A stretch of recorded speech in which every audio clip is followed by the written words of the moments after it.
இல்ல ஹிந்தி எதிர்ப்பு அந்த படமே முழுக்க அவங்க என்ன சொல்லுதுன்னா ஹிந்தி எதிர்க்கல, நீங்க ஹிந்தி கத்துக்கோங்க, அது தேவையான இடத்துல கத்துக்கோங்க, யாரும் வந்து திணிக்காதீங்க அப்படிங்கறத அந்த படம் சொல்ற வருது. அது சரியான கருத்து தானே, அதை நான் ஒத்துக்கிறேன். இல்ல நான் என்ன சொல்ல வரேன்னா, ஓவரால் படம் எப்படி இருக்குன்னா வந்து ஒரு ஆவரேஜ் ஃபிலிம் தான். இது வந்து எக்ஸலண்ட் மூவின்னு சொல்ல முடியாது.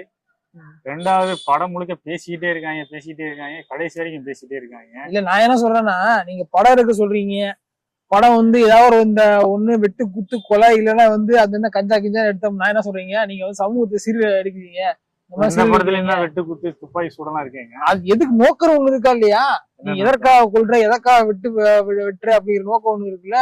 சரிங்க, நான் வந்து இந்த படம் பார்த்து புரிஞ்சுக்கிட்டது என்ன அப்படின்னா, நீங்க தமிழை வளர்க்கணும் அப்படின்னா இந்திய மட்டும் கத்துக்காம இருந்தாலே தமிழ் வளர்ந்துரும். ஆனா இங்கிலீஷ் கத்துக்கலாம், மலையாளம் கத்துக்கலாம், தெலுங்கு கத்துக்கலாம், எது வேணாலும் கத்துக்கலாம். இங்கிலீஷ் நீங்க கட்டாய பாடமா படிச்சுக்கலாம் தமிழ் வளரணும்னா.